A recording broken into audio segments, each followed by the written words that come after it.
আসন্ন বড় মিশনকে সামনে রেখে এবার সম্পূর্ণ ভিন্ন এক রণকৌশল বেছে নিয়েছে ইরান ফুটবল দল। কোনো আলোড়ন কিংবা প্রচারণা ছাড়াই আজ তুরস্কের মাটিতে সম্পূর্ণ গোপনে একটি আন্তর্জাতিক প্রস্তুতি ম্যাচে মাঠে নামছে টিম মেল্লি। আফ্রিকান পরাশক্তি মালির বিপক্ষে এই হাই ভোল্টেজ ম্যাচটি আয়োজন করা হচ্ছে দর্শক ও গণমাধ্যমবিহীন রুদ্ধদ্বার স্টেডিয়ামে।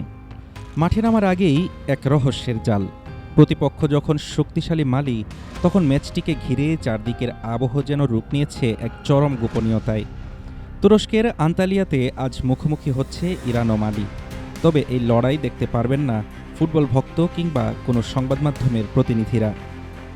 ম্যাচটি আয়োজন করা হচ্ছে সম্পূর্ণ ক্লোজড ডোর বা রুদ্ধদ্বার স্টেডিয়ামে।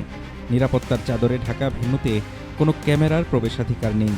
কিন্তু কেন আন্তর্জাতিক ফুটবলের এই হাই প্রোফাইল ম্যাচটি সাধারণের আড়ালে রাখছে ইরান?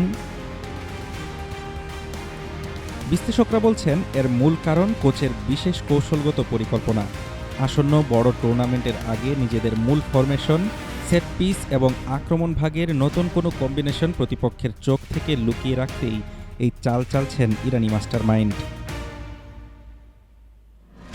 আফ্রিকান ফুটবলের গতি আর শক্তির প্রতীক মালি। ইউরোপের শীর্ষ লিগে খেলা তারকাদের নিয়ে গড়া এই দলটির বিপক্ষে নিজেদের রক্ষণ ভাগকে শতভাগ ঝালিয়ে নিতে চায় ইরান। অন্যদিকে কোনো মিডিয়া হাইপ বা বাহ্যিক চাপ না থাকায় শান্ত পরিবেশে খেলোয়াড়দের শতভাগ ফোকাস ধরে রাখাই এই ম্যাচটির অন্যতম বড় উদ্দেশ্য।